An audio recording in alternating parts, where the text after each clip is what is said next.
Ako si Tom, isa akong assistant ng bangko. Ako ay nagtatrabaho mula alas 9 ng umaga hanggang alas 6 ng hapon. Hindi kataasan ang aking sinasahod, ngunit ito ay sapat na pang-araw-araw at pangpadala sa aking mga magulang sa probinsya. Dahil sa nag-iisa lang akong anak, sa akin lang umaasa ang aking mga magulang. Ang aking pinagtatrabahuan ay isang malaking bangko, ngunit dahil sa kakaumpisa ko pa lamang, 5 buwan na ang nakakaraan, ako ay patuloy sa pag-iipon. Huwebes ng gabi, ako ay pinag-overtime sa trabaho. Ang aking mga katrabaho ay nagsiuwian na.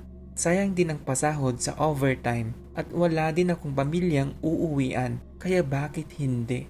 Pagtingin ko sa aking relo, mag-aalas 7 pa lamang ng gabi. Ako'y nag-umpisang tapusin ang mga proyekto at papeles na kailangang tapusin. Pagkaraan ng ilang minuto, ang gwardiya na si Kuya Eric ay nasa labas ng aking opisina. Tinanong niya ako kung gusto ko bang magpabili ng makakain.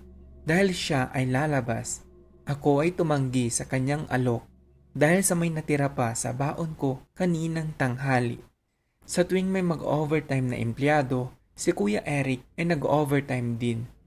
Dahil sa kailangan ang seguridad ng bangko. Mabait siya at laging nag-aalok ng pagkain kahit nakakarampot lang ang kanyang sinasahod. Noong nakaraang birthday niya, kahit nakakaumpisa ko pa lamang ay nakipag-ambag ako para mabilhan siya ng bagong sapatos.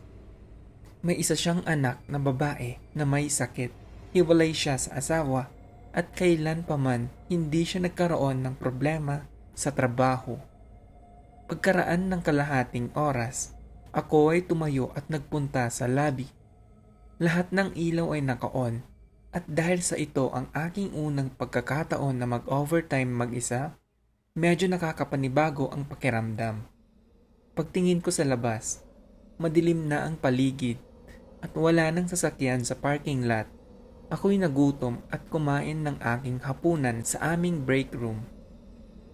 Habang ako ay pabalik na sa aking opisina, biglang nagdilim ang buong paligid at sinabayan pa ng napakalakas na ingay.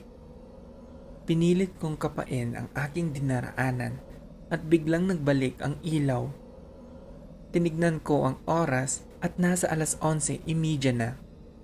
Ano kaya ang nangyari? Tanong ko sa aking sarili habang dali-daling nagpunta sa lobby. Walang tao. Wala din si Kuya Eric. Tinapos ko na kaagad ang mga papeles at mga dapat tapusin at tinignan ko ulit ang oras sa aking telepono. Ito ay nasa alas 11:30 pa rin. Nakakapagtaka. Pero dahil sa pagod, ako'y nagligpit na ng aking mga gamit para makauwi na. Dahil sa pag-iipon at perang pinapadala sa pamilya, ako ay nagko-commute papunta at pauwi ng trabaho. Sa aking paglalakad pauwi, napakatahimik ng paligid at wala ng mga tao.